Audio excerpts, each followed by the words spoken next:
جب تک سیاسی اختلافات تھے ہر اختلاف قابل احترام، لیکن اب بات ہمارے گھر پہ آ گئی ہے جب کھلے عام ہمیں فوجیوں کو غدار کہا جا رہا ہے۔ میں صرف ایک بات کروں گا، جاگ فوجی جاگ، تیری پگ نو لگ گیا داغ۔ پاکستان آرمی چیف یا کوئی بھی سولجر کچھ بھی ہو سکتا ہے، غدار نہیں۔ اور میری طرح کے ریٹائرڈ آفیسرز اور جوان جنرل باجوہ کے ساتھ کھڑے، اپنے چیف آرمی اسٹاف کے ساتھ کھڑے۔ ہم اپنی قیادت کے ساتھ ہر وقت شانہ بشانہ کھڑے ہیں اور ہر قسم کی قربانی جو ماضی میں بھی پیش کرتے رہے ہیں اور آئندہ بھی پیش کرنے کے لیے تیار ہیں۔ پاک فوج زندہ باد۔ غازیوں اور شہیدوں کی وارث افواج ہے اور اس کا سپہ سالار افواج پاکستان کا فخر ہے اور ہم ان کے ساتھ ہر جگہ پہ کھڑے ہیں۔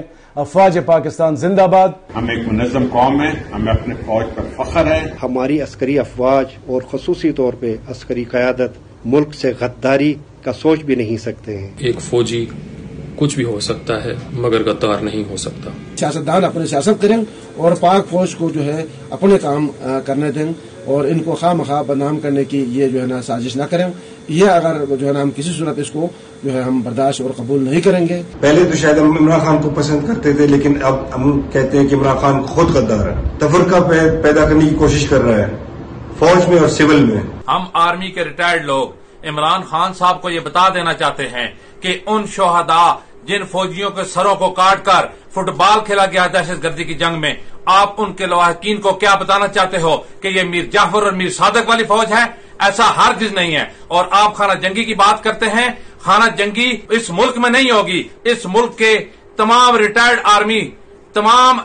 آرمی کے لوگ اپنے سپہ سالار کے ساتھ شانہ بشانہ کھڑے ہیں۔ جو اس فوج کو غدار کہہ رہے ہیں وہ خود غدار ہیں، وہ اس ملک کے دشمن ہیں۔ یہ جو ہمیں غدار بول رہے ہیں یہ خود غدار ہیں۔ ہم پاسبان وطن ہیں، ہمارے سپہ سالار افواج پاکستان کا فخر ہے۔ یہ جو افواج پاکستان کو غدار کہہ رہے ہیں یہ خود غدار ہیں، یہ پوری قوم کے ساتھ غداری کر رہے ہیں۔ یہ فوج ہماری ہے، یہ ملک ہمارا ہے، ہم اس کے لیے اپنی جان بھی دے سکتے ہیں۔ ہمیں اپنے سپہ سالار پر فخر ہے۔